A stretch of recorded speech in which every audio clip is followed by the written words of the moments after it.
SER Podcast. Nuestras condiciones son sencillas. Renegad del falso rey y arrodillaos ante la reina. Ahí lo dejo. Que me voy a la 1. Después del telediario no se me acueste. Hola, ¿qué tal? Vengo a mostrarles un lugar magnífico. Un auténtico Camelot de la era nuclear. A mí no me vuelvas a llamar loca nunca. No te he dicho loca. He dicho que necesitas ayuda psicológica. Yo ya tengo psicóloga. ¿Que no me crees? Porque estaba ahí. ¿Cómo vas a estar ahí? Para mí la obra es una mierda. Tú eres un funcionario con responsabilidad. Si no te gusta lo que hay, ya sabes lo que tienes que hacer. Aquí nadie es imprescindible. La putísima madre. La ventana de la televisión con Mariola Cubells.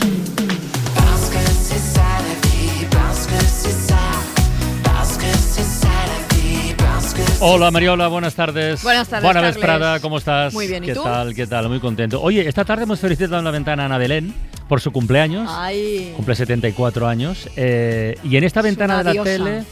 Sí, es una cosa, en fin, increíble. inexplicable. Sí. Y en esta ventana de la tele a mí me gustaría de entrada nada un guiño, un cariño para Jacob Petrus. Que se Porque lo merece. Aquí la Tierra cumple hoy 11 años, de lunes a viernes, en la 1 de Televisión Española, a las 8:30. Un programa, está en Doñana para Hoy. celebrar este especial. Y además, ahora que hace un ratito que se ha marchado Iturriaga, después de... Hombre, que Iturriaga estuvo. Bueno, es que es uno de los colaboradores, de los reporteros que Total, participa y que ha participado en este proyecto. O sea, que por mucho que te guste dar vueltas por el mundo, no hay nada como de vez en cuando volver a casa, que es exactamente lo que ha hecho Juanma López Iturriaga, un deportista vasco que ha vuelto a su tierra para disfrutar de un deporte que nunca había conocido tan de cerca, el herri kirolak, el deporte tradicional vasco.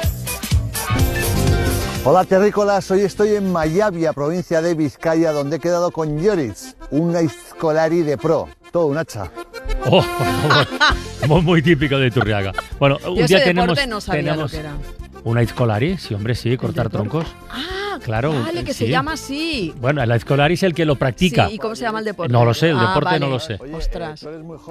Ya está, déjalo. Déjalo, Bueno, tenemos sí. que invitar un día a Jacob Petrus Por a la favor, ventana de que la se tele. venga. Un beso desde aquí, Jacob. Oye, seguimos, ese programa, que es seguimos estupendo, con el servicio público. Seguimos con el capítulo Felicitaciones. Hombre, sí, por favor. Esta mañana he preguntado a Ángels Barceló y a Javier Casal cuando nos reunimos Sí. a las 12 para anunciar lo que haremos por la tarde y tal. De hecho, es una pregunta retórica. ¿Por qué se conoce a un guionista? Por lo que escribe, Claro. obviamente. Porque puede crear momentos en la ficción, momentazos, como este de la película Casa en Flamas. Nadie te lo pidió, Monse. Ya sé que nadie me lo pidió. Lo hice solo porque quise, ya lo sé. Pero mira, yo pensaba que algún día alguien me lo agradecería. Y en lugar de una llamada o de una visita o de una mierda de WhatsApp, lo único que tengo es una banda de cuervos que vienen a sacarme los ojos por una casa mal vendida y lo que más rabia me da es que yo ya lo sabía. Sí, lo sabía, pero yo os necesito. Y os llamo, pero nunca estáis. Y un día llamo y digo que quiero vender la casa porque sé que es la única manera de pasar un fin de semana con vosotros. Y me hago la tonta y finjo que no sabía nada de todo eso de las escrituras. Y lo hago muy bien porque lo he hecho toda la vida, porque o me hago la tonta o es que soy tonta de verdad. Y ahora lo que tengo delante es una familia que me dice que he fracasado como madre. Madre es lo único que he sido durante toda mi vida. Bueno, un momentazo, pero es que luego ese mismo guionista sale un día a recoger un premio en la gala de los Goya y ya no se lo escribe, se pone a hablar. ¿Pero cómo habla? Aquí canta. Yo y mi generación somos hijos de una multitud de supermadres. Fueron mujeres a las que se les exigió trabajar fuera de casa sin desprenderse del trabajo dentro de ella. Nos vistieron, nos alimentaron y nos criaron mientras combinaban todo ello con 8 horas de trabajo peor remunerado que el de sus homólogos masculinos. Nadie les ofreció una alternativa a este modelo basado en la renuncia a una vida propia. Muchos padres no estuvieron a la altura, tampoco el estado de bienestar. Por ello, esas supermadres pueden hoy levantar el dedo legítimamente y mandarnos a la mierda. Los sacrificios que hicieron por nosotros...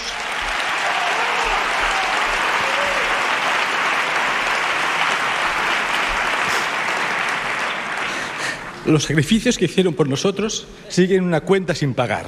Así que hagamos el favor de mandar, como mínimo ahora ya, un mensaje a nuestras madres. Digámosles que, aunque parezca que no, somos conscientes de todo lo que hicieron por nosotros y que si somos quienes somos es gracias a su persistencia, a los platos que nos pusieron a la mesa y a los besos que nos dieron al dormir. Digamos a nuestras madres que las queremos. Digámosles que gracias por siempre estar ahí. Y mientras mandamos este mensaje, construyamos un mundo en el que los cuidados no se sustenten en el sacrificio de nadie. Apostemos por una crianza que no necesite de supermadres, sino solamente de madres, padres y adres con la estructura social y económica necesaria para querer y educar en libertad y dignamente. Mama, això és per tu. T'estimo moltíssim. Gràcies, de veritat, per tot aquest any. Gràcies, gràcies. En los estudios de Radio Barcelona, Eduard Sola. Buenas tardes. Buena tarde, Eduard. Buena tarde. Ay, hola, Eduard, ¿cómo ¿qué estás? tal? Qué bien. Bien, todo por aquí bien. Momentazo en la ficción y momentazo en la vida real, ¿eh? ¿Cómo se te pone la piel al escucharte? Mira, ahora todo esto ya me queda lejos, Ya, pero felizmente lejos, porque todo está bien y recibir premios a todo el mundo le gusta, evidentemente, y a mí también, pero también me gusta estar tranquilo en mi casa escribiendo. Y ahora es lo que estoy haciendo y estoy muy bien. Oye, de hecho, nosotros hemos esperado a invitarte porque queríamos que pasara la vorágine. Sí. Gracias. Para que estés más reflexivo y nos cuentes este año qué te ha dejado, porque ha sido un año glorioso. Le he prohibido a Mariola Cubells que te presente como el guionista de moda. No, el guionista de moda no. Es un oxímoron. Pero es verdad. Pero Mariola, perdona Mariola, que te corto por segunda vez, pero Mariola lleva mucho tiempo en esta ventana de la tele defendiendo, reivindicando y currando para que el trabajo de los guionistas sea conocido, brille. Hemos hablado con colegas tuyos en más de una ocasión y teníamos muchas ganas de charlar contigo. Bueno, gracias, entonces, Mariola, ¿y este año gracias. qué? ¿Y este año qué? ¿Qué te ha dejado este año? Hombre, este año, muchas cosas, ¿no? Me ha dejado muchas cosas. Este año ha sido muy especial. Bueno, ya empezó siendo especial porque vino a casa nuestro segundo hijo y ya empezó con una paternidad increíble. Así empezó. Y en lo personal ya empezó de forma increíble. Y luego en lo laboral, pues claro, coincidieron estas varias producciones que son textos escritos en distintos años. Ya, claro. Por ejemplo, ahora ponías este fragmento de Casa en Flamas y no olvidemos que Casa en Flamas se estrena en el 24, porque yo la estaba escribiendo en el 20. O sea, yo voy al estreno de Casa en Flamas, ya no me acuerdo de lo que está pasando allí, ¿no? Y lo que veo casi lo escribiría distinto. Así que siempre es una sensación muy extraña. Pero en cualquier caso, que coincidan todos estos proyectos en el estreno hace que de algún modo se reivindique, como la gente busque el común denominador, y ese común denominador sea el guionista, y mira, pues he caído yo aquí, y que sea más visible o un poquito más visible la figura del guionista me hace muy feliz. Que yo sea esa representación, no sé si me hace tan feliz. Pero en cualquier caso, asumo la responsabilidad porque llevo tantos años pegando la chapa de la visibilidad del guionista que digo, bueno, ya por coherencia. Hombre, pero sí que es verdad, Eduard, que es un momento muy dulce para los guionistas. Es un momento, sin duda. Yo creo que en la industria audiovisual es de los mejores momentos que yo recuerdo, de visibilidad, de concepto, de sueldos, de posibilidad de trabajo, ¿no? Sí. Ya tocaba, ¿no? Joder. Ya tocaba. Ya. Sí, todo esto es un poco herencia del sistema americano. O sea, cuando las series empiezan a ser una cosa importante, digamos, en América se inventan esta figura del showrunner. El showrunner pasa a ser una figura que es un guionista que también produce, como que es la cabeza visible y respetada delante de un proyecto. Esto luego se traslada a Europa y, aunque ya no sea de series, ya arrastra todo, ¿no? Arrastra la visibilidad de los guionistas de series, de los guionistas del cine, y arrastra con todo. Y que bienvenido sea, porque no nos podemos olvidar que esto de la visibilidad del guionista no es un capricho. O sea, yo no tengo ningún interés en que me reconozcan por la calle, digamos. Lo que sí que tengo interés... No, pero que reconozcan tu trabajo, claro. Sí, claro. En un cierto sentido de justicia, claro. Y sobre todo de humanismo, porque o defendemos esto, o defendemos a los autores, o lo contrario es defender a las máquinas. Y cuando digo a las máquinas es al no ser, digamos. O sea, yo, por poner ejemplo, y soy un chico Netflix y muy orgulloso, ¿no? Pero lo que no podemos caer es en el error de pensar que que Netflix hace las cosas, por ejemplo. O sea, Netflix no hace nada. Netflix programa, Netflix paga a gente, a humanos que hacen las cosas, ¿no? Y de eso no nos podemos olvidar, porque si nos olvidamos de esto, estamos ya abrazando un capitalismo demasiado feroz. Ya lo es de normal, pues ya es demasiado. Oye, Eduard, en este proceso por tratar de entender con mayor detalle en qué consiste el trabajo de un guionista, yo quiero, por favor, que expliques, siguiendo con lo de Casa en Flamas, a ver, cuando Dani, tú me corriges si me equivoco, ¿eh? Sí. Creo que Dani de la Orden te da 3 pistas. Dice, mira, quiere hacer una película sobre una familia que se quiere, pero que se quiere mal. Correcto. En la que tiene que haber una casa que al final se quema. Y en la que tiene que haber un novio que deja a su novia mientras se lanzan en paracaídas. En la categoría de marcianismo, esta propuesta de 0 a 10, ¿qué nota le pondrías? Bueno, o te han llegado cosas más raras. Sí, todavía. Te digo, esto mira, ojalá todas fueran así, te digo, porque como mínimo hay un final, hay una tesis, hay una escena del medio, ¿no? Y tienes donde agarrarte. Pero de eso va mi trabajo. Los guionistas de encargo, y yo lo soy orgullosamente, nuestro trabajo va de unir los puntos, digamos, ¿no? Y bueno, que nos den 2 puntos ya está bastante bien. Hay 3 puntos en este caso, está bastante bien, porque de ahí vas tirando el hilo, y de repente piensas, bueno, si hay un tipo que tiene que ser dejado mientras tira paracaídas, quiere decir que hay un tipo, como mínimo, que tiene una novia. ¿Cómo es esa novia? ¿Y por qué se tira en paracaídas? Claro. Tiene el turno y vas tirando de a poco a poco vas construyendo esa familia. Oye, déjame un segundito que tenemos una noticia de última hora y la información tiene siempre prioridad de paso aquí en la cadena SER. El gobierno ha decidido intervenir en la OPA del BBVA sobre el Sabadell. Este es el titular, pero a ver si nos lo explica Jordi Fábrega. Jordi, buenas tardes. Hola, buenas tardes. Sí, lo que acabamos de conocer es que el ministro de Economía ha decidido elevar al Consejo de Ministros la operación de concentración de BBVA y Sabadell. Esto lo que supone es que el ministro de Economía considera que la fusión o la unión de los 2 bancos va a afectar, entre otras cuestiones, a la regulación sectorial, a la protección de los trabajadores. También tendría impacto sobre la cohesión territorial y sobre el desarrollo tecnológico y los objetivos de política social, y argumentando esta serie de argumentos que os acabo de contar, lo que hace el ministro de Economía es elevar al Consejo de Ministros esta operación. ¿Qué pasa a partir de ahora? Pues que el gobierno tiene 30 días para decidir qué condiciones de esta OPA cambia. Lo que tenemos hasta ahora es un dictamen de la Comisión Nacional de Competencia que impone una serie de condiciones para autorizar la operación. Ahora el gobierno puede cambiar, puede endurecer estas condiciones, tiene 30 días para ello y será el próximo paso antes de que los accionistas puedan ya definitivamente opinar sobre esta operación que empezó ya hace 14 meses. ¿El gobierno lo puede vetar, Jordi? Vetar no, puede cambiar las condiciones, puede utilizar estos argumentos que os he dicho para cambiar o imponer nuevas condiciones. Algunas de ellas podrían poner en cuestión la viabilidad de la operación. Claro. Esto es una decisión que tendrá que tomar y que puede tomar en cualquier momento el banco oferente, en este caso BBVA. Así que, digamos, no puede vetarla, sí puede dificultarla. ¿Los motivos que acabas de enumerar para llevar este asunto al Consejo de Ministros prejuzgan en algo por dónde pueden ir los tiros o hay que esperar? Habrá que esperar, porque el listado es bastante amplio y, por tanto, puede haber condiciones que afecten a distintos ámbitos y es difícil ahora predecir cuáles van a ser las condiciones y los cambios que quiera introducir el Consejo de Ministros sobre lo que ha puesto sobre la mesa la Comisión Nacional de Mercados y Competencia. Lo que sí sabemos es que se está trabajando desde hace semanas entre distintos ministerios sobre esta cuestión y que ahora se abre desde hoy ese plazo de 30 días que es el que tiene el Gobierno para tomar la decisión definitiva. Pues si no me equivoco, mañana está en Hoy por Hoy Carlos Cuerpo, el ministro de Economía. O sea que no puede caer de manera más oportuna esta entrevista. A ver si aclara alguna cosa más de esta información que nos acabas de avanzar. Un abrazo, Jordi. Hasta luego. Noticia de última hora que hemos contado aquí en La Ventana, en la SER. Esto no es mejor guionista, Eduard. Esto es... Hombre, Eduard, esto también es un temazo, ¿eh? Bueno, sería un temazo. Sin duda. Todo donde hay conflicto, hay tema. Oye, nosotros hemos visto casi todo lo que has hecho, pero yo personalmente quiero agradecerte mucho querer. Aquí la hemos celebrado. Qué bien, me alegra que lo celebréis. ¿Intentó divorciarse o separarse en alguna ocasión? En dos ocasiones. En 2 ocasiones.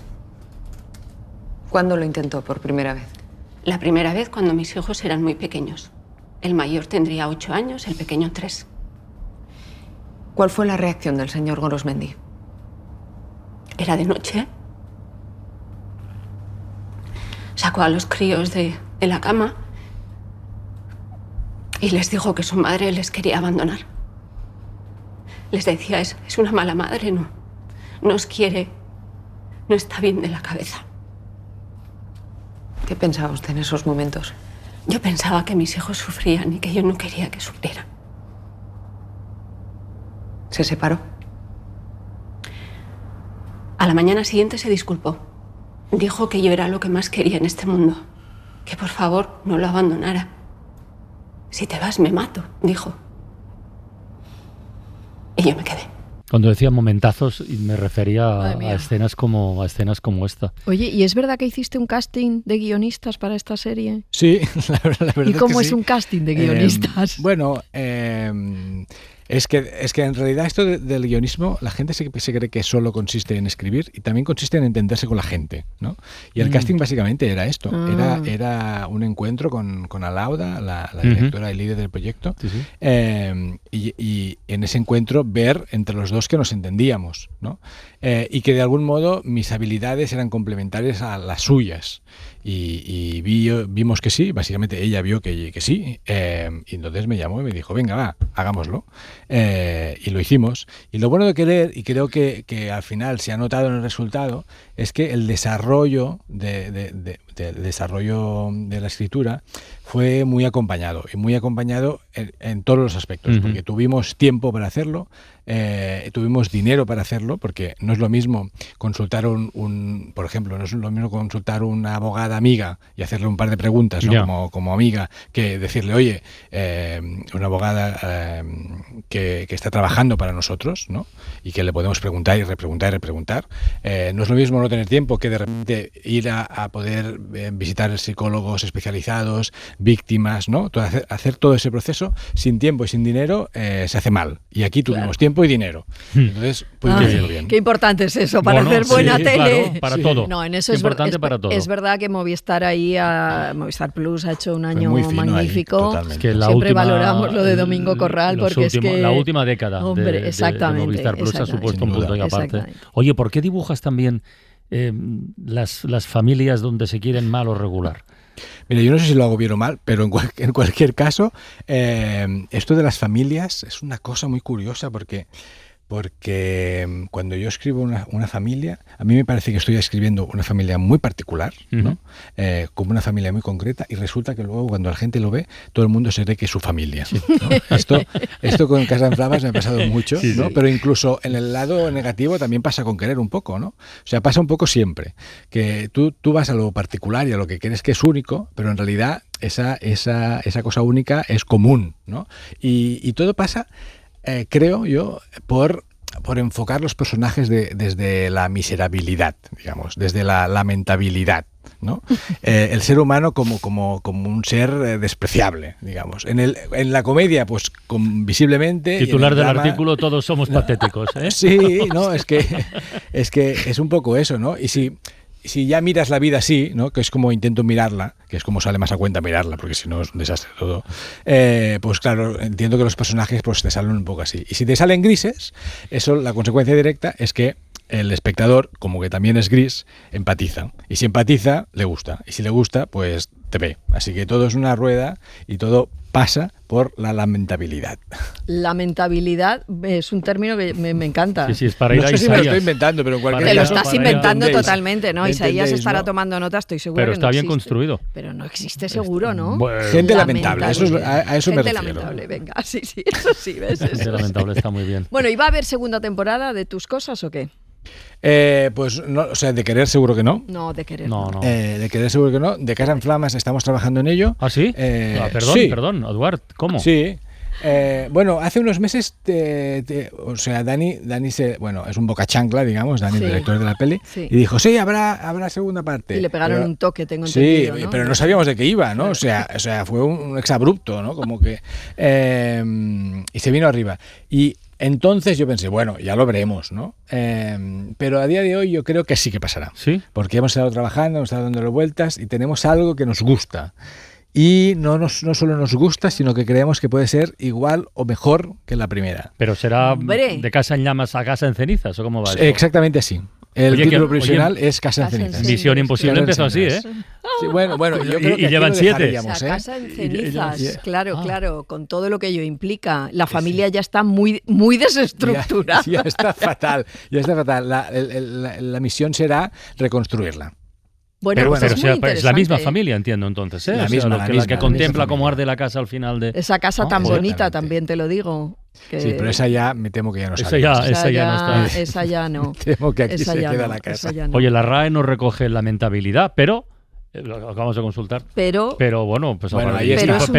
Es un término bien construido. Totalmente. De lamentable, me alegra que así lo creáis. Claro, hombre, totalmente. Que cuelen mis tonterías. Totalmente. Oye, queremos saber dónde acaba tu influencia como guionista. Eso siempre se lo pregunto a los guionistas. Sí, pues depende, ¿no? ¿Será la respuesta? Pues sí, depende mucho. Así en general, mi influencia acaba cuando empieza el rodaje. Todos sabemos, sin embargo, que... Pero puedes intervenir si algo te va mal. Sí, o sea, a mí me gustaría no intervenir, porque mi trabajo se acaba aquí y que se espabilen en el rodaje, que para eso están ellos allí y yo en mi casa, ¿no? Pero lo que acaba pasando es que recibes una llamada cada semana o incluso cada día preguntando cosas, que ha llovido y no han podido rodar tal escena, ¿cómo la sustituimos? Ha caído tal actor, no sé cuántos, ¿cómo lo hacemos? ¿No? Porque al final, al ser tú el que tiene el mayor control sobre la historia, es muy sensato y estratégico preguntarle a esa persona que sabe mucho de la historia las soluciones respecto a la historia, ¿no?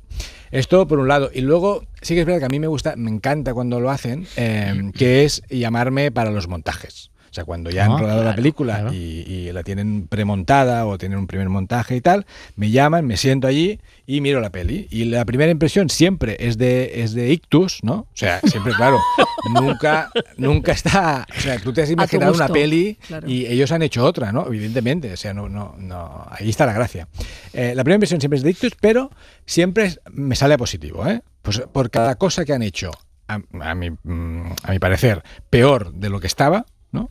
Han hecho 3 mejor de lo que estaba. Qué maravilla eso. Sí, así que sale a cuenta. Oye, Eduard, ¿no te tienta lo de juntar los papeles de guionista y director alguna vez? No, es que esto de los rodajes, no sé si habéis ido nunca, pero es una cosa. Mi mujer es directora de foto, María Cudina, y ella es un animal de rodaje. Pero yo pienso, ¿cómo le gusta a esta mujer? O sea, ella se levanta a las 6 de la mañana a rodar debajo de la lluvia durante 12 horas, feliz, contenta y entusiasta. Yo pienso, ¿qué ser humano le gusta esto? Tu mujer. Mi mujer y la gente de rodaje, que esto le gusta, pues adelante. Un rodaje es muy duro, hay que esperar mucho, es tedioso en general. Pero tiene que ser muy gratificante cuando ves que ha llegado el momento y lo has hecho bien, ¿no? También, digo. Sí, pero lo bueno es que este momento también lo tengo yo. Claro. En tu casa escribiendo. O sea, que todo viene en cualquier caso. No, que yo soy muy fan de la gente que... Mira, estoy casado con una, ¿no? De la gente que le gusta el rodaje soy muy fan. Pero mira, no soy este. Soy una persona más tranquila, que está muy a gusto en su casa. Y me da la sensación que en casa también hay un acto de creación. O sea, sin duda, hay 3 escrituras, ¿no? Que dicen, es la escritura de papel, que es el guión, la escritura de rodaje y la escritura de montaje, ¿no? O sea, que por encima mío pasan 2 escrituras más. Eso es lo que configura la peli, ¿no? Y de eso no me olvido.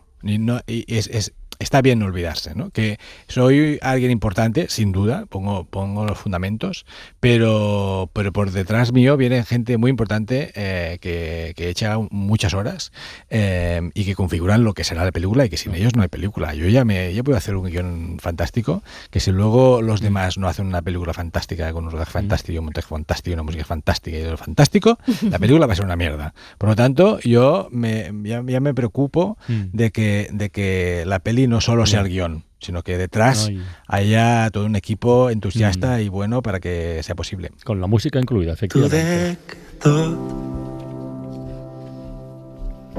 Sovint dubto si sóc jo qui governa el meu cos. No em fa por fer el ridícul davant de tots. Si m'agafo al teu cor i si dubtes quan és fosc. cau tot. Eduard Sola, un placer, amigo, de verdad. Joder. Igualmente. A ver si otro día repetimos, incluso con más tiempo. Y a ver si te vienes y nos abrazamos así, nos tocamos de verdad. En tu próximo proyecto también puntero. Podemos ir nosotros a Barcelona. Bueno, también. Eso también. Pero en tu próximo proyecto también, que será un pelotazo. Bueno, eso ya lo veremos, pero ojalá. Casa en cendres, casa en cenizas. Una abrazada, Eduard. Adiós, gracias. Adéu. Esquives els miralls i et fa por de cop veure-t'hi gran. La Ventana, en Ser Podcast. Hi everyone and welcome to the Window of the World. Boa tarde, sejam muito bem-vindos à Janela ao Mundo. Bonsoir, bienvenue à la fenêtre du monde. Goedenavond, welkom bij het venster op de wereld. Hey, afternoon y'all, welcome to the Window to the World. Schönen Abend aus Deutschland, willkommen zum Teil das Fenster zur Welt. Gukvel o velkommen til vinduet mot verden. Buonasera, benvenuti alla finestra al mondo. Holly came from Miami, FLA.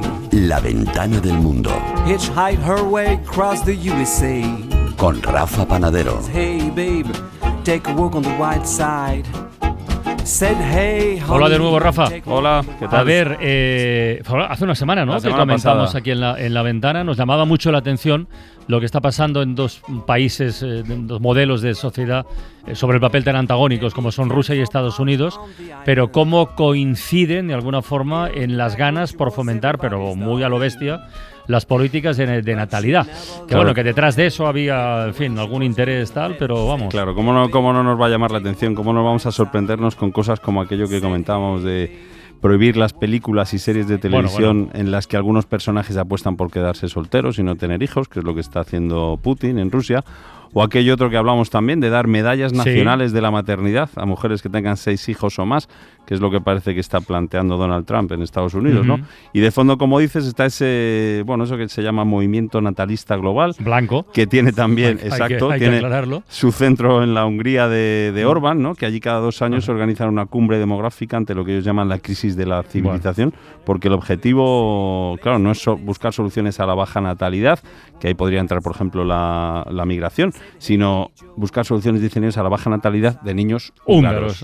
Autóctonos, efectivamente. Bueno, está Estados Unidos, está Rusia, está Hungría, pero hay otros países en los que podemos mirar por saber un poco cómo va este asunto de las políticas de natalidad. Exacto, a ver si también les preocupa el descenso de la natalidad, qué propuestas están haciendo ahí sus dirigentes. Que no se nos escape mirar a China, ¿eh?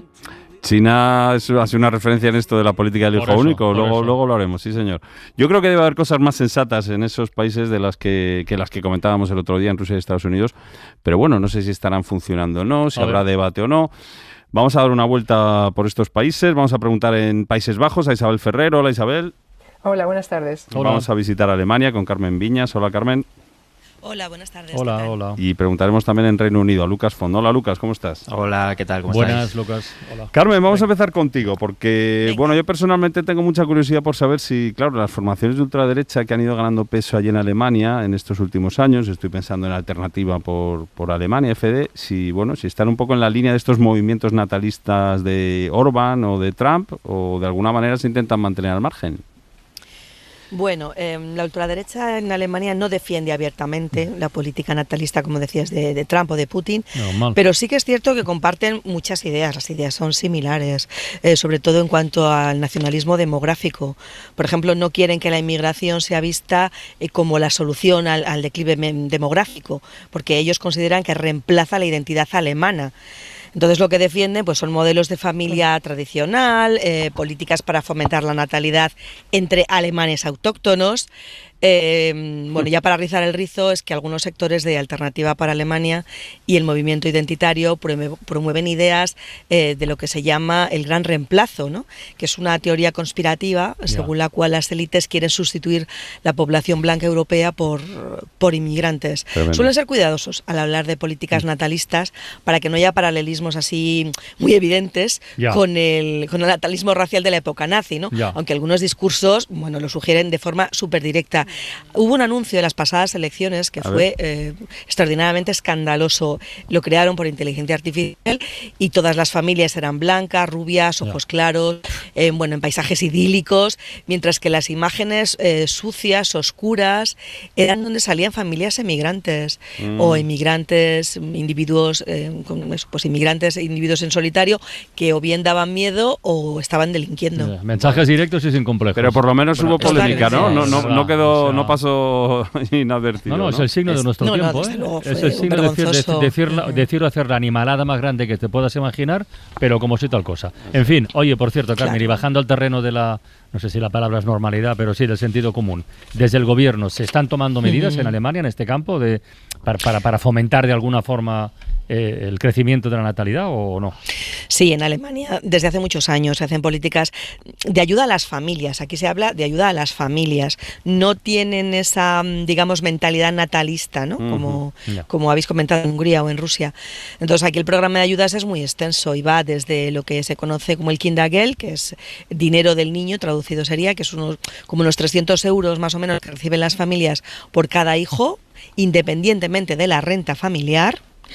Y luego existen también pues las bajas remuneradas por paternidad o maternidad, que son de 14 meses, y que equivalen a entre el 65 y el 75% el 65 y el 67% del salario neto. Y luego pues muchas plazas subvencionadas en guarderías. Es más fácil, por ejemplo, que en España trabajar a tiempo parcial o tener horarios flexibles. Teletrabajo varios días a la semana también es muy fácil conseguirlo.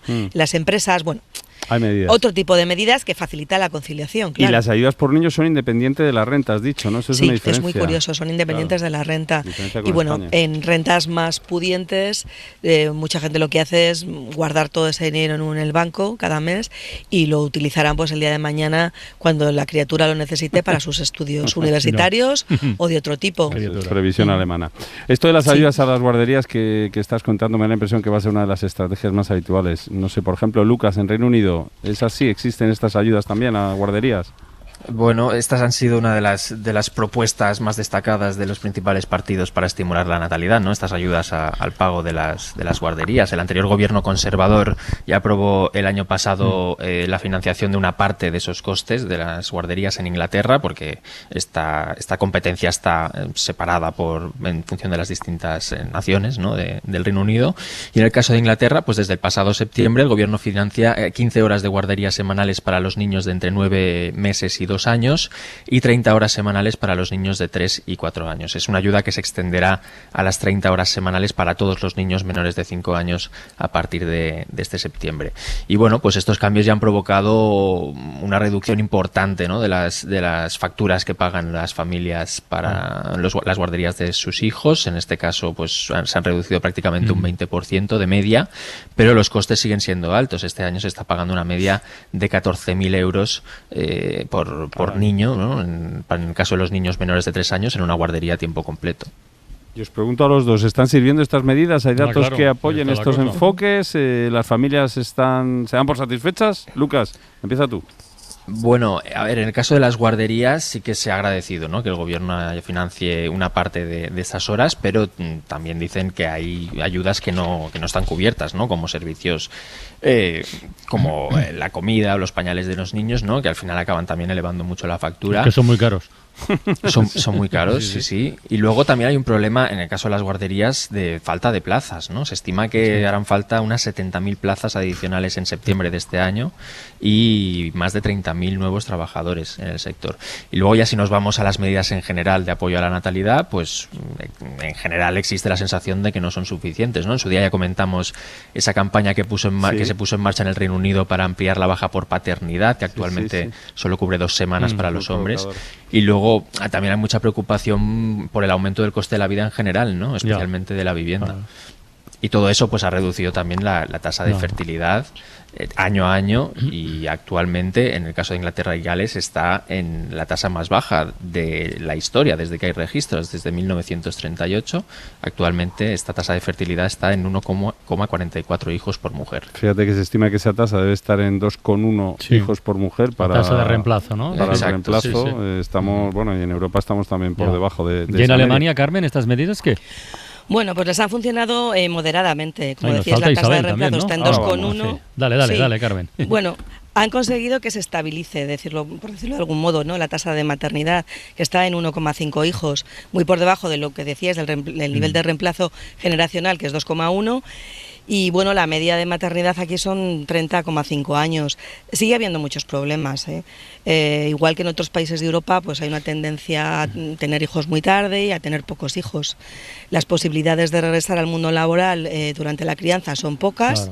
Claro, no solo está socialmente más visto, que es que encima esa es otra, sino que es que apenas hay plazas para menores de 1 año y demasiadas pocas hasta 3 años. Decía Lucas que faltan 70.000 plazas este año. Aquí la Fundación Bertelsmann publicó el año pasado un estudio que decía que faltaban 430.000 plazas de guardería. Por favor. Y 160.000 profesores en esos niveles, en preescolar y en infantil, o sea que la situación pues todavía es sustancialmente mejorable. Está bien mirar afuera de vez en cuando, también para incluso reivindicarnos a nosotros mismos. Que nos falta la fotografía de Países Bajos, Isabel.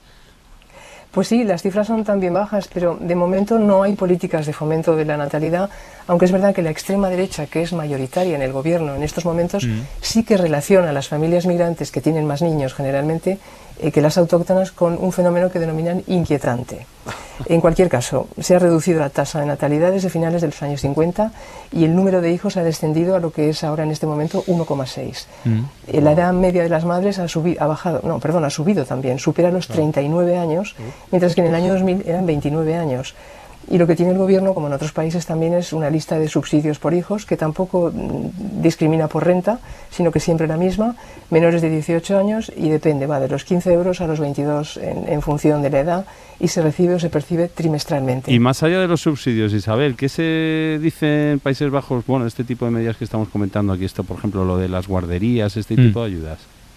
Pues hay un politólogo que se llama Simon van Teuman, que tiene una teoría interesante, pero que si lo analizas es realmente muy sensata.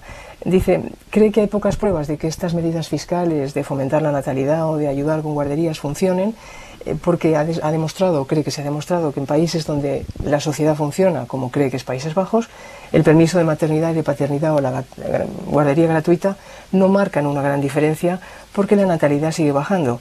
Y entonces él dice, lo que podría funcionar es que haya un mejor reparto en el hogar de las tareas domésticas, pero entiende que eso es muy difícil de fomentar por parte del gobierno.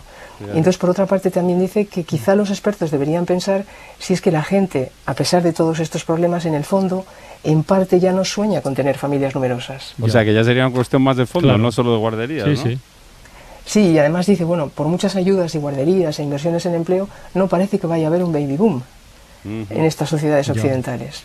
Yo me he y quedado... luego hay Sigue, Isabel, sí. Dale, decía que hay otro sociólogo, en este caso, que dice que a pesar de que, por ejemplo, cuando hay encuestas, el 95% de los jóvenes dice que quiere tener niños, al final no los tiene. Y por pareja, pues es 1,4, máximo 1,6. Entonces, a este sociólogo lo que le parece es que la incertidumbre sobre el empleo, la vivienda, la economía, todo eso entorpece el paso a tener niños. Naturalmente. Pero de nuevo, como el otro, piensa, bueno, quizá es que en parte las familias pequeñas son lo que hoy quiere la gente. O sea, que vamos a un cambio de modelo más de fondo. Clarísimo. Al margen, clarísimo. Habría que añadir los temas de la vivienda, precariedad laboral, pero que hay un asunto de fondo que es que igual ahora ya tiramos más por las familias pequeñas. Pero, como decías antes, Carlas, el tema de China, claro, hay que abrir un poco el foco, porque allí durante muchos años estuvo en marcha la política de hijo único, precisamente con la idea de controlar el exceso de población, pero claro, esa medida se eliminó hace 10 años y yo creo que ahora las cosas allí son muy diferentes. Vamos a irnos a Pekín. Adrián Foncilla, cuéntanos, buenas tardes. Buenas tardes, pues los chinos han consumado la venganza poética contra su gobierno. Durante décadas no les dejaron tener niños y ahora que se lo piden no quieren tenerlos. Esperaba Pekín que jubilando aquella política del hijo único vendría un baby boom, pero hubo solo un repunte tan tímido como efímero. Ni siquiera las apelaciones al patriotismo ni las series televisivas que ahora muestran felices familias numerosas han convencido a los jóvenes chinos que, como los occidentales, sufren unos costes de vida cada día más altos. Además, 2 años atrás ocurrió algo que no pasaba en 7 décadas desde las grandes hambrunas del Gran Salto Adelante. Las muertes superaron a los nacimientos. Esa natalidad tan baja es probablemente la mayor amenaza para la economía china, que ha descansado durante décadas en la mano de obra abundante y además plantea problemas muy serios para la caja de la seguridad social. No es China el único país con una población envejecida, pero sí es el primero que la sufre sin haber alcanzado aún el desarrollo económico pleno. Y esta situación que describes... Es fuerte, ¿eh? Sí, es fuerte. Sí. Adrián, ¿esto es algo exclusivo de China o afecta también a otros países de Asia, de la región? No, es un problema común en todo Asia Oriental, en Japón, en Corea del Sur, en Singapur, en Taiwán. Es un problema además agravado aquí porque las sociedades son muy homogéneas, apenas cuentan con la inmigración que mitiga el drama en Occidente. En Japón, por ejemplo, hace ya muchos años que se venden más pañales para ancianos que para bebés, y en Corea del Sur, el país del mundo con la natalidad más baja del mundo, se habla de una amenaza existencial. Y decía antes que era el problema más serio que afrontaba China porque es el único que no tiene solución. Ninguno de estos países ha podido conseguir revertir la tendencia, y las medidas no han sido escasas ni tibias. Cheques, regalo por cada nacimiento, ayudas durante los primeros años o políticas sociales que, especialmente en países tan heteropatriarcales como Corea del Sur o Japón, estimulan la entrada de la mujer en el mercado laboral. Os citaré un par de ejemplos de medidas excepcionales. En Corea del Sur, una empresa privada, que no el gobierno, ofreció el año pasado 70.000 euros a sus trabajadores por cada niño. Y en Japón, una empresa prohibió las horas extras y así sí consiguió triplicar la natalidad. Pues fíjate. 70.000 euros. 70.000 euros. Por cada hijo nuevo, de verdad. Esos son medidas... Funcionó. Esas son medidas drásticas. Has dicho, Lucas, que sí, ¿no? Esas son medidas drásticas. Así cualquiera tiene un hijo, claro. Así cualquiera. Adrián, le decimos adiós a Adrián, ¿no? Sí, Isabel, Carmen, Venga. Lucas, gracias. Adiós, un saludo. Chao. Chao. Joder.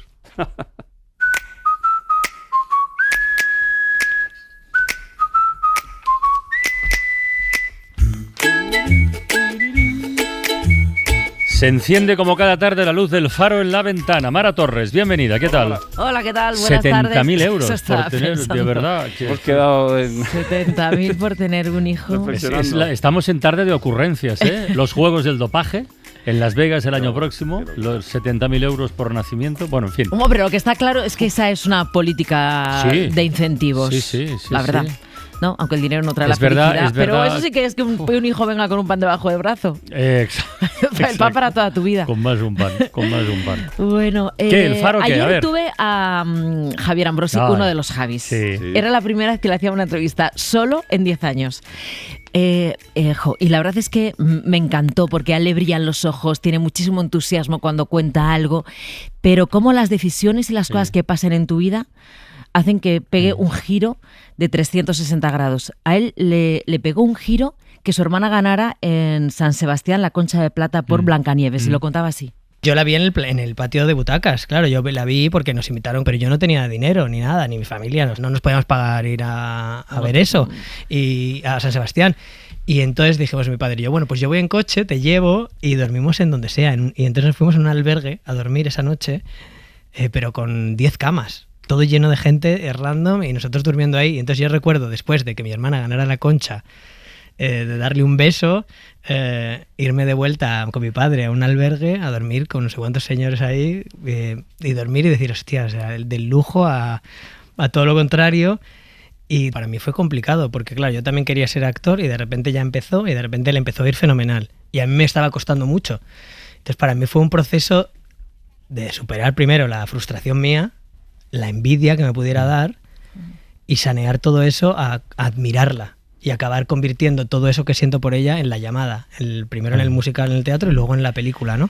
Pero fue un proceso complicado. Es un conversador magnífico. ¿Cómo es eso? Sí, pero ¿cómo es eso de estar en un lugar de lujo, de glamour, ir a dormir, porque estaban invitadas la madre y Macarena, entonces el padre y él se van a ese albergue, y en ese viaje él piensa entre la envidia, entre el desasosiego, entre el como actor igual no me va a ir muy bien, dice igual tengo que pegar un giro.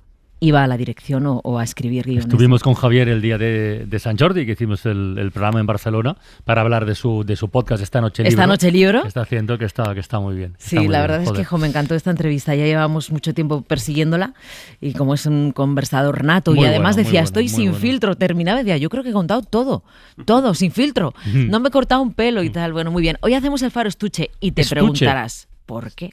A ver. Algo que yo también me pregunto. Pues resulta que la mitad de mi equipo, especialmente la gente más joven, vuelve a ir con un estuche escolar en el bolso. Y vuelve el gusto por todo lo relacionado con la papelería. Los Rotring, las gomas, los lápices, las reglas. Yo no sé si tanto digital, o sea, es la alternativa al mundo digital en el que hemos vivido o nos han obligado a vivir durante tanto tiempo. Entonces, de repente, punto de comparación, escribir a mano, que claro, será el encanto de volver a hacer cosas con las manos. Sí, bueno, Rotring espero que no, que el Rotring era una locura, aquello que había que limpiarlo luego, el dibujo técnico lineal, retirabas la regla y tal. Sí, entonces yo dije, ¿pero cuántos tenéis estuche? Pero estuche, y me dicen, sí, bueno, una de ellas, Irene, una de mis compañeras, incluso va con Tipex dentro del estuche. Y entonces yo dije, ¿esto es una cosa vuestra o generacional? Y dijo, un montón de gente, estamos volviendo al material de papelería. Bueno. Está pasando algo ahí. Está pasando algo también, está el estuche de los instrumentos. Hemos encontrado una canción. ¿Cuál? Titulada El estuche. ¿Ah, sí? De Aterciopelados. ¿Ah, sí? Que incluso sale una ventana por ahí. Toma. Sí, ya verás, mira. No es un mandamiento ser la diva del momento. ¡Wow! ¿Para qué trabajar por un cuerpo escultural? ¿Acaso deseas sentir en ti todos los ojos y desencadenar silbidos al pasar? Mira la esencia, no las apariencias. Mira la esencia, no las apariencias. Ahí va.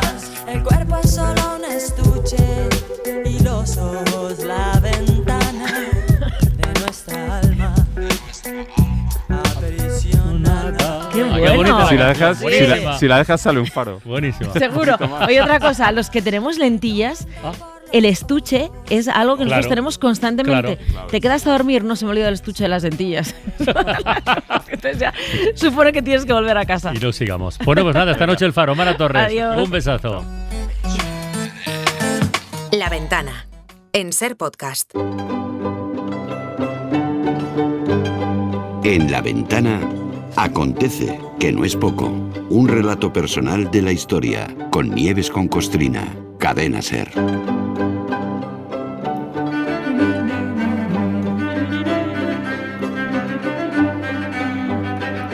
Hola Nieves, buenas tardes. Hola Carlas, ¿qué tal? Buenas ¿Te gustan tardes. los premios así en general? ¿O depende? Pues sí. Sí, me gustan, claro. Bueno, a mí sí. Hoy en nuestros paseos diarios por la historia, que por cierto, paseos que después de lo que contamos ayer diría que es una prueba de bomba, incluso de bombas atómicas. Bueno, pues hoy hablamos de premios, hablamos de condecoraciones, pero no así en general, que es lo que te he preguntado yo. No. Esta tarde nos ocupamos de la Gran Cruz de la Orden de Isabel la Católica y de una de sus últimas beneficiarias. Sí. La última. Sí. Creo que ha sido ¿Es la última? Pues eso. Sí, porque creo que no ha habido más de momento. No da tiempo a hacer tantos decretos reales para darlos. ¿De qué fecha es? Del 1 de mayo. El pasado 1 de mayo de 2025, el Ministerio de Asuntos Exteriores publicó en el Boletín Oficial del Estado, en la sección tercera, relativa a otras disposiciones, el Real Decreto 358/2025, por el que se ha concedido la Gran Cruz de la Orden de Isabel la Católica a Su Alteza Real la Infanta Doña Sofía de Borbón y Ortiz.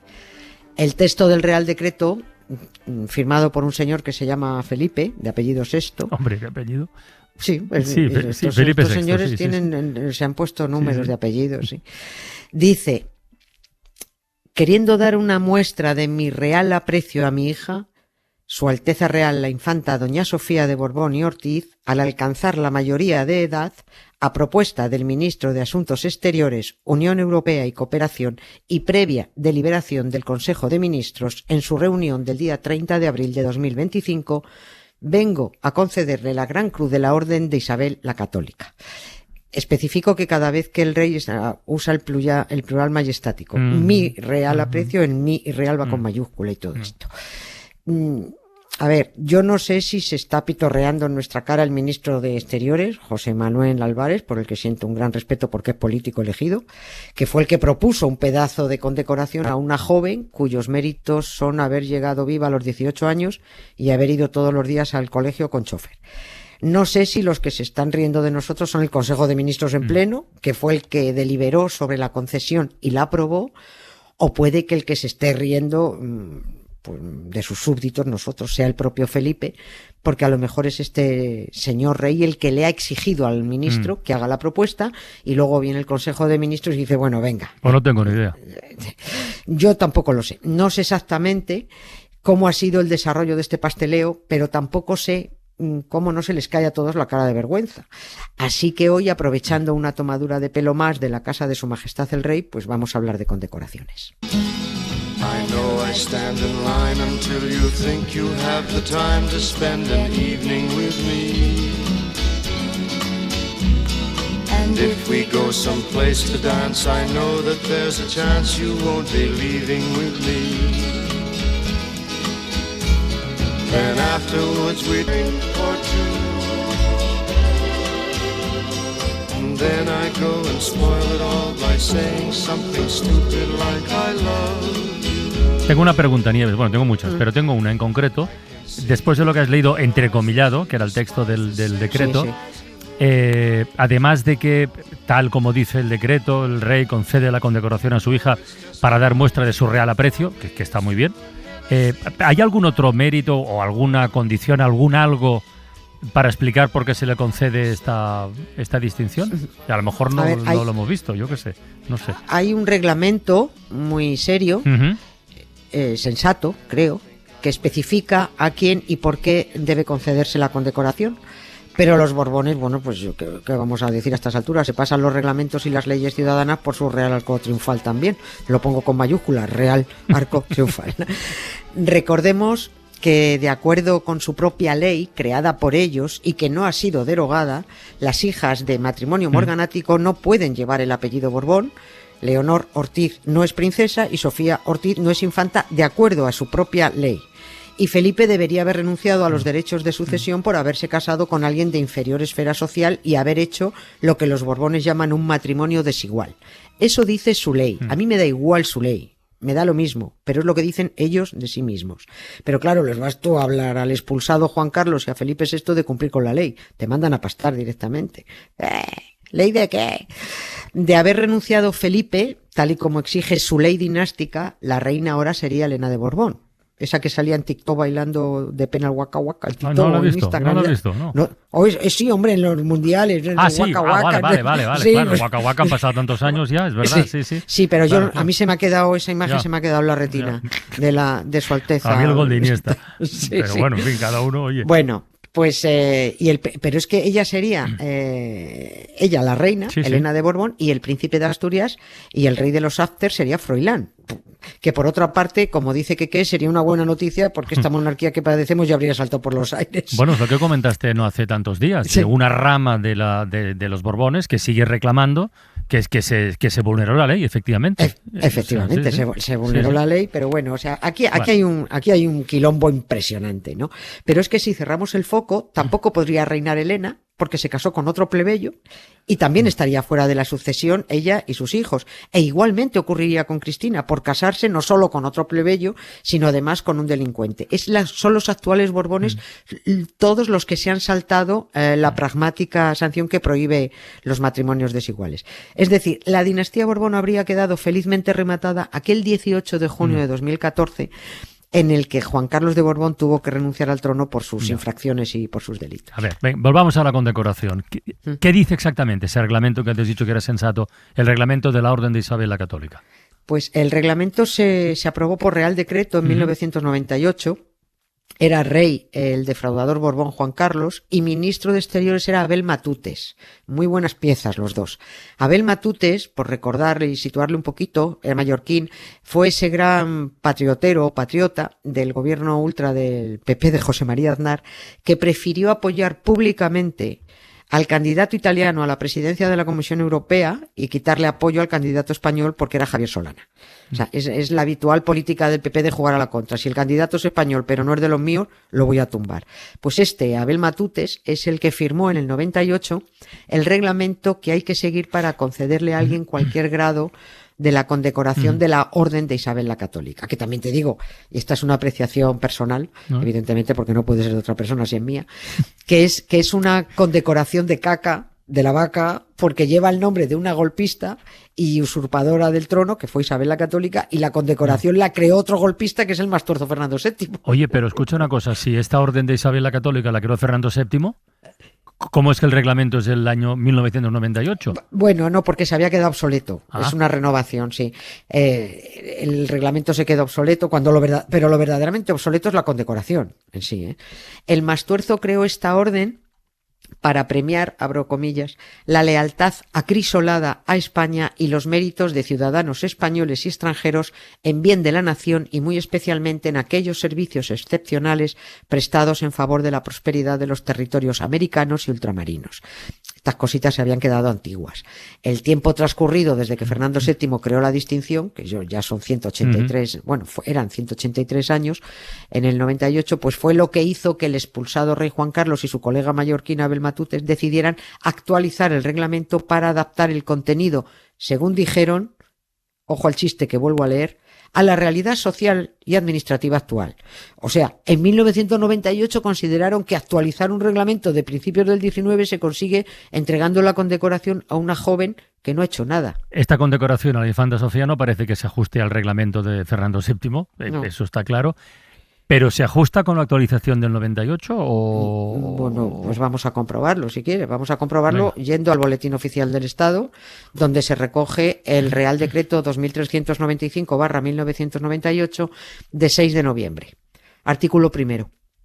La Orden de Isabel la Católica tiene por objeto premiar aquellos comportamientos extraordinarios de carácter civil realizados por personas españolas y extranjeras que redunden en beneficio de la nación o que contribuyan de modo relevante a favorecer las relaciones de amistad y cooperación de la nación española con el resto de la comunidad internacional.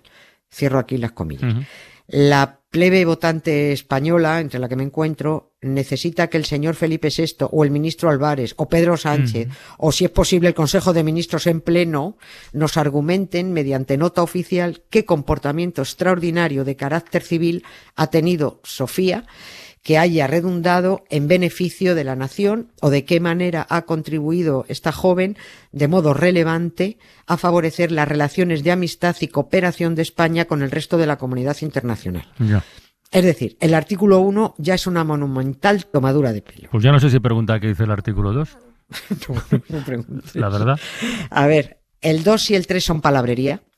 Son mucha palabrería. El artículo 2 viene a decir que Felipe se autoconsidera el gran maestre de la orden, Felipe, el rey de España, es el gran maestre de la orden, y que se las da a quien le sale de su peineta. Incluso saltándose el reglamento que él mismo decreta. Esto como la Constitución. Jura una Constitución que ellos se pueden saltar cuando quieran.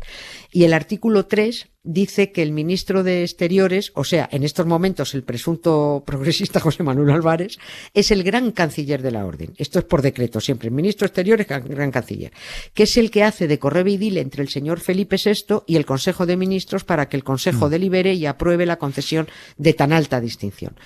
La chicha del reglamento vuelve a estar en el punto 3 del artículo 4, donde dice que el ministro Álvarez ha debido evaluar, comillas, la importancia de los méritos de la joven Sofía, su categoría profesional y antigüedad de la persona propuesta. Recordemos que la joven acaba de cumplir 18 años. Lo digo por lo de la categoría profesional y la antigüedad. Pero el premio gordo sale en el artículo 5, relativo a la restricción de las concesiones. Y dice, ya lo que pasa es que ya hay que leer muy abajo el decreto y a lo mejor pues da pereza llegar, ¿no? Pero ese artículo 5 dice, con objeto de prestigiar las condecoraciones de esta orden, de manera que el ingreso y promoción en la misma constituya efectivamente una ocasión extraordinaria que premie los méritos indicados en el artículo 1 de este reglamento. Todo. Sí, claro. Perdón. La Cancillería de la Orden velará para que cada una de las concesiones esté debidamente justificada. Señor Álvarez, usted no ha velado por nada.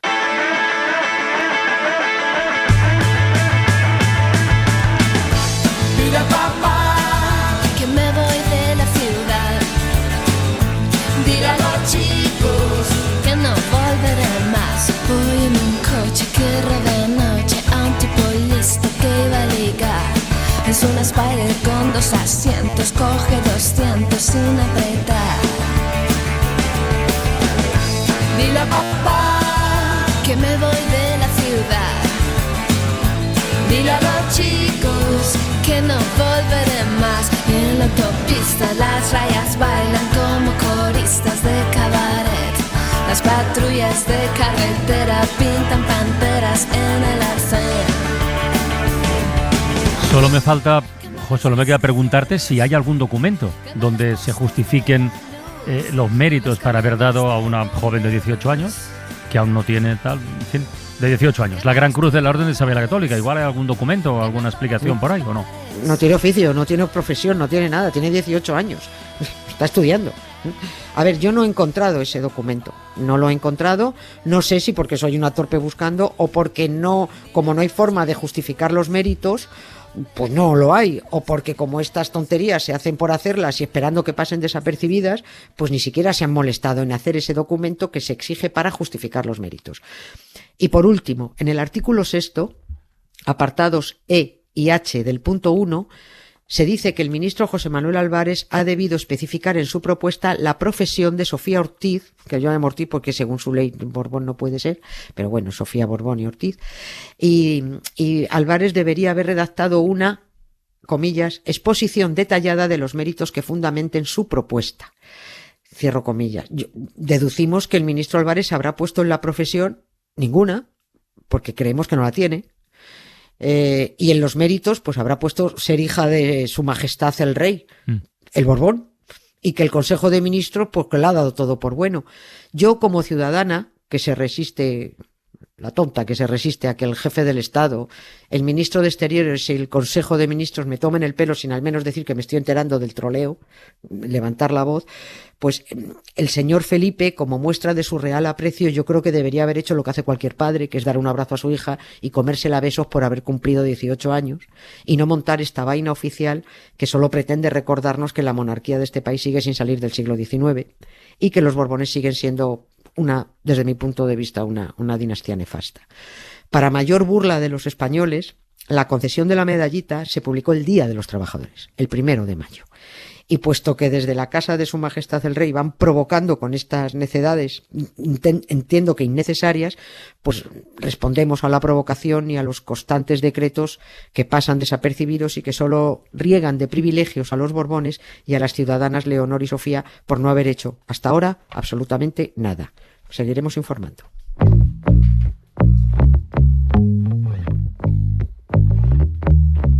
I kinda wanna throw my phone across the room, 'cause all I see are girls too good to be true, with paper white teeth and perfect bodies. Wish I didn't care. I know their beauty's not my like, but it feels like that weight is on my back. Pues seguiremos, efectivamente, seguiremos mañana, para ser más precisos, ¿eh? Sí. Aquí nos reencontramos, Nieves. Venga, un beso. Venga, gracias. un beso. Adiós. Adiós. La Ventana, en Ser Podcast. Lo que queda del día. Con Isaías Lafuente. Lo que queda del día martes, Isaías. Pues el repaso de este martes, Francino, a punto de atardecer, vamos a comenzarlo escuchando a Ángels y a Sastre viendo amanecer. Tendrías que contar dónde estamos. 6:38 de la mañana, 5:38 en Canarias. Estamos en la terraza de la cadena SER, del edificio de Gran Vía 32, porque ya saben que a nosotros nos encanta que nos expliquen ustedes sus amaneceres y a nosotros nos encanta explicar los nuestros. Y ya hace días que, claro, va amaneciendo antes y entonces cuando vamos saliendo en los tramos que tenemos o de publicidad o de desconexiones locales, salimos y decimos ya está aquí el amanecer. Tendríamos que contar un día a los oyentes para compartir, porque muchas veces hacemos fotos de nuestra terraza y la gente nos dice, y es verdad, qué bonita la terraza y qué privilegio poder ver cómo amanece sobre los cielos, en este caso de Madrid, que es donde estamos. Pues ha sido un privilegio escucharlos, desde luego, y en una semana en la que se nos han cruzado grandes deportistas. Ayer mismo estuvo en la ventana Pau Gasol.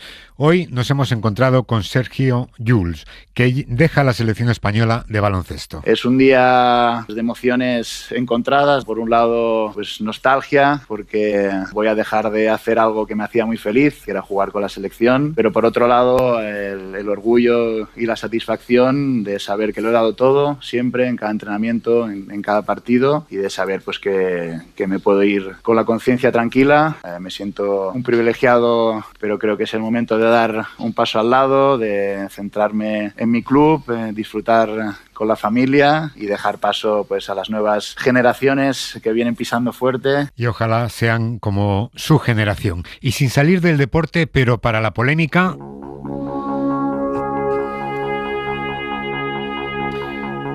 Pues resulta que en Las Vegas, en el Estados Unidos de Trump, entre el 21 y el 24 de mayo del próximo año, se van a disputar lo que llaman los Juegos Mejorados, o los Juegos del Dopaje. Es una competición que defienden abiertamente el uso de sustancias prohibidas para mejorar el rendimiento de los deportistas. Sara Canals nos lo contaba esta tarde. Los creadores de estos juegos lo venden como la vanguardia de la superhumanidad y los llaman los Enhanced Games, que se traduce como juegos mejorados o potenciados, y Enhance en el mundo del deporte se entiende como dopaje, así que aquí no están mintiendo a nadie, ¿no? Y prometen básicamente que va a ser una competición que suma talento físico con ciencia puntera, donde doparse no es un requisito, ellos insisten en esto, pero sí se podrá hacer sin estigmas, porque dicen que ofrece una plataforma médica segura para que los atletas que quieran experimentar su potencial humano verdadero, pues que puedan hacerlo. Insisten en que esto va de libertad, ¿no? Y que habrá controles médicos periódicos para que sean seguros. Todo empezó en la montaña, como un brote de agua azul.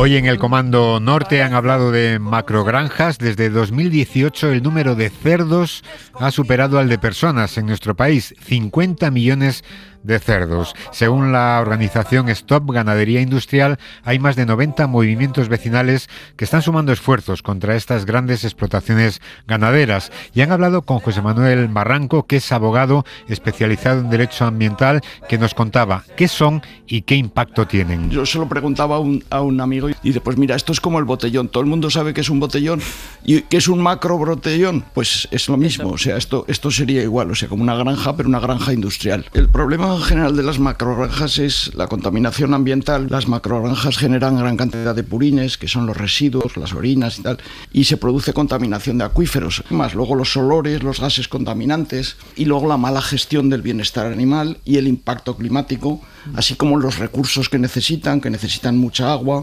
el impacto social que también hacen. Ayer, por ejemplo, hablaba con un compañero de Burgos que iban a implantar una granja de 5.000 cabezas de porcino y entonces había un puesto de trabajo. Porque claro, está todo mecanizado. Es un señor que le da, o una señora que le da un botón, y además ese que da el botón en 4 granjas. O sea que ese puesto de trabajo encima es una cuarta parte de puesto. Y este abogado nos decía una cosa más, y es que estamos aceptando en España lo que otros países no quieren. Claro, el problema es que tenemos que luchar por la calidad de vida. Cuando tenemos otros países como Holanda, que está quitándose las granjas, y estamos aquí recogiendo lo que los demás no quieren. Os dejo la porquería y me llevo la plusvalía. Ese es el problema, respetar la ley. Mira, yo este verano, cuando defendía a los activistas de Greenpeace con el tema del algarrobico, eran unos hechos de 2014 y lo estaba defendiendo en 2024. Y yo le decía a la jueza, mire señoría, uno de los activistas que se sienta ahí era un joven activista y hoy es un padre de familia con 2 hijos. Con el pelo blanco. Claro. Yo siempre digo que yo solo exigiría que el derecho ambiental se aplicara como el derecho tributario. O sea, la eficacia de la agencia tributaria la pediría yo para el derecho ambiental. Quizás estamos tragando con ruedas de molino, y sobre tragar con ruedas de molino, lo último del novio de Isabel Díaz Ayuso, que no ha ido para adelante. El Tribunal Supremo ha desestimado una demanda del ciudadano particular Alberto González Amador contra la vicepresidenta María Jesús Montero, porque Montero le había llamado delincuente confeso. ¿Qué me estás contando? Para llamarle delincuente confeso se apoyaba la vicepresidenta Montero en un correo electrónico del abogado del ciudadano particular dirigido a Hacienda, en el que se reconocía haber cometido 2 delitos. ¿Qué me estás contando? Sucede que el ciudadano particular declaró en el Supremo que su abogado había reconocido los delitos sin decírselo a él. Aunque hoy ha ido precisamente el abogado a declarar al Supremo y ha dicho que, naturalmente, los delitos se habían admitido con conocimiento del susodicho. ¿Qué me estás contando? No, hubiera sido sorprendente un abogado que va admitiendo delitos por cuenta ajena. ¡Ay! ¿Qué cosas tiene mi novio? Pues sí, qué cosas tiene su novio. Bueno, y esta tarde hemos hablado en La Ventana de pornografía.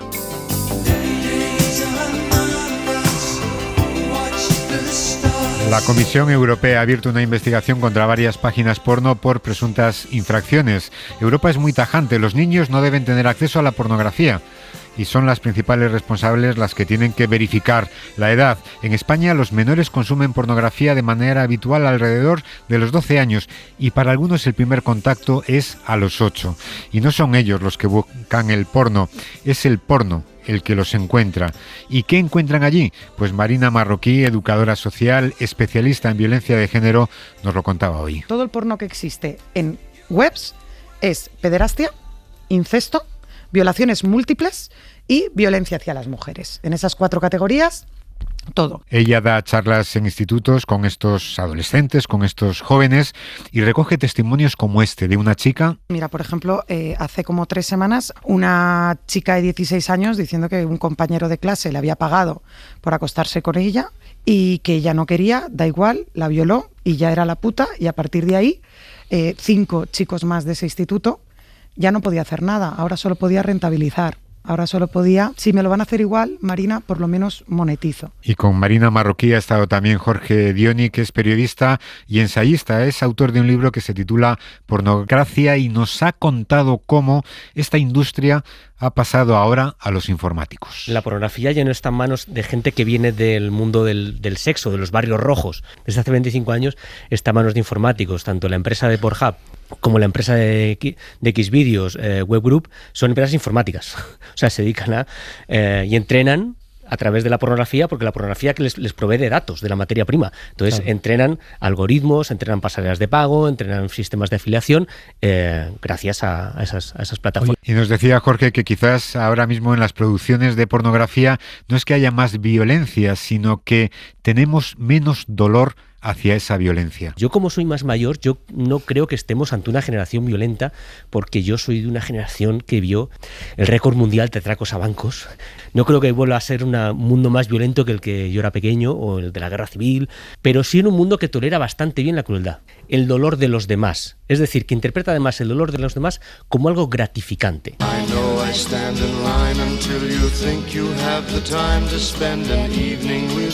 Y hoy hemos hablado de la infanta Sofía por partida doble. En el Acontece nos ha contado Nieves con Costrina cómo ha recibido la Gran Cruz de la Orden de Isabel la Católica, sin que haya acumulado hasta el momento grandes méritos. Y esta mañana Martín Bianchi nos hablaba de cómo ha terminado el Bachillerato Internacional en Gales. Está sorprendido con la cobertura que la Casa Real ha dado a este momento académico y se ha pronunciado sobre el futuro de la infanta. A mí lo que me llamó la atención de esta graduación es que de repente Casa Real nos echó ahí todo lo que no han hecho en todo el año. Hubo selfies, vídeos, saludos de Leonor desde el Cano, ¿no? Fotos que no vimos nunca. De repente no sé qué pasó, cosas que no se hicieron con Leonor, que es princesa de Asturias, han decidido hacerlas con Sofía, que es solo infanta. Pero bueno, bien. Me preocupa que, según fuentes de Casa Real, dicen que todavía no tiene claro Sofía qué va a estudiar, si va a estudiar aquí, si va a estudiar en el extranjero. Yo creo que tienen que estudiar en España. A mí ya lo del internado en Gales ya me chirrió para las dos. La familia real española tiene que formarse en el sistema educativo español y si es público, mejor. No hay que mandar a Reino Unido a nadie. Que no nos han devuelto Gibraltar. Pues nada, de momento felicitamos a la infanta por el título de Bachillerato Internacional y hoy, en La Ventana, hemos felicitado a Ana Belén.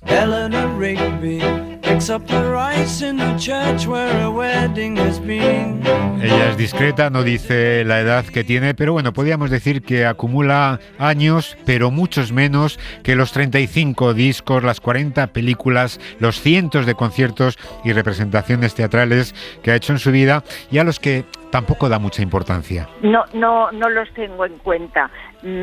Primero porque soy torpe, entonces no te creas que sé muy bien cómo llegar a esos datos, que son los míos. Pues bueno, no sé cómo llegar muy bien y mejor no saberlo. Hay que relativizarlo. Si es que en esta profesión, en todo, pero si en esta profesión no relativizas, mal vamos, ¿no? Acabamos tarumbas. Sí, es una profesión de altibajos. Hoy estás ahí arriba, al día siguiente estás en la mísera miseria. Entonces, No, hay que relativizarlo. Bueno, Ana Belén es modesta, pero es una diva. Y sobre la otra, sobre Melody, pues algunas de las greguerías de hoy. Bueno, empezamos las greguerías con Celeson, que se siente un poquito a Melody. 6 llamadas perdidas de Lady Gaga. A ver qué quiere ahora. Y sobre Melody y sus no declaraciones políticas, Fleiburg opina que ha perdido una oportunidad de oro. Melody tenía la oportunidad de decir antes muerta que sionista. Y no te preocupes, Melody, que hasta Beethoven recibió críticas. Beethoven, como bien dice Stockman. ¿Sabes qué respondía Beethoven a los que criticaban su música? ¿Qué? Exacto. Bueno, algunas de las greguerías de cada tarde pues parecen guionizadas por Iturriaga, que por cierto, hoy nos ha contado que fue guionista. Yo fui guionista. Una época de mi vida. Sí. Es más, un capítulo. Si buscáis el primer capítulo de Periodistas, ¿os acordáis la serie Periodistas? Mítica y tal. Bueno, pues al final hay como 12 guionistas y sale mi nombre. Y ahí acabó todo mi... ¿Qué tal la experiencia? ¿Es una errata? Sí. No, trabajé allí 2 o 3 meses, pero pagaban muy poco para el esfuerzo y me dedico a otras cosas. Algunos han seguido, no se han dedicado a otras cosas y se han dedicado pues a ser directores, guionistas, actores, como el Gato Pardo que hemos escuchado esta madrugada en El Faro. Porque ya no es mi tipo, porque no es lo de siempre, cuando quedamos juntos y nos vamos a un bar. Javier Ambrosi, que fue el Gato Pardo del Faro, ayer recordó a su madre con esta canción precisamente y también quiso recordar a su abuelo Miguel. Y era una persona muy especial, era una persona que parecía muy seria y con una grandísima sensibilidad. Y con el tiempo he ido conectando mucho con esa sensibilidad. Como que cuando me he ido haciendo mayor he ido entendiendo más quién era. Y una cosa muy curiosa de mi abuelo que me gusta mucho y me gusta mucho recordar, que es que cuando murió encontraron un montón de camisas rosas que tenía en el armario. Porque de repente le había dado por pedir que le regalaran por los cumpleaños y por Navidad camisas rosas. Me hubiera encantado quedarme con una camisa rosa de mi abuelo Miguel. Y de hecho ahora La Bola Negra, que es la peli que vamos a rodar este verano, tiene algo de homenaje a lo que imaginamos de nuestros abuelos, a lo que no sabemos y sobre todo a un homenaje a una generación que no necesariamente tenía fácil ser sensible. Y a un tipo de masculinidad y a un tipo de tío que creo que hay que revisitar. Porque es muy fácil mirar todo y decir, es que mis abuelos eran no sé qué, es que mis abuelos, mira este que facha, mira lo que sé. Pero creo que hay como otra mirada nueva que a mí por lo menos me hace falta. La mirada empática hacia el pasado. Javier Ambrosi, que rendía homenaje a la generación de su abuelo, de sus abuelos y de sus abuelas. Y en La Ventana de la Tele hemos hablado con Eduard Sola, es guionista que está detrás de muchísimos de los éxitos televisivos del año pasado, premiados por el Sindicato de Guionistas Alma, por los Gaudí, por los Feroz y también por los premios Goya. Creo que solo con sus discursos de agradecimiento queda claro su talento como guionista. Yo y mi generación somos hijos de una multitud de supermadres. Fueron mujeres a las que se les exigió trabajar fuera de casa sin desprenderse del trabajo dentro de ella. Nos vistieron, nos alimentaron y nos criaron mientras combinaban todo ello con 8 horas de trabajo peor remunerado que el de sus homólogos masculinos. Digamos a nuestras madres que las queremos. Digámosles que gracias por siempre estar ahí. Y este discurso emocionante lo ha recordado esta tarde en La Ventana, en el plató de Mario Lacubels con nosotros. ¿Cómo se te pone la piel al escucharte? Mira, ahora todo esto ya me queda lejos. Pero felizmente lejos, porque todo está bien y recibir premios a todo el mundo le gusta, evidentemente, y a mí también. Pero también me gusta estar tranquilo en mi casa escribiendo. Y ahora es lo que estoy haciendo y estoy muy bien. Pues nada, nos alegramos mucho por Eduard y ojalá que siga escribiendo cosas y discursos que nos emocionen en un futuro. Él seguirá escribiendo y nosotros haciendo radio. Mañana más, un beso muy grande y como siempre mucho ánimo. Adiós. Para no perderte ningún episodio, síguenos en la aplicación o la web de la SER, Podium Podcast o tu plataforma de audio favorita. Got me thinking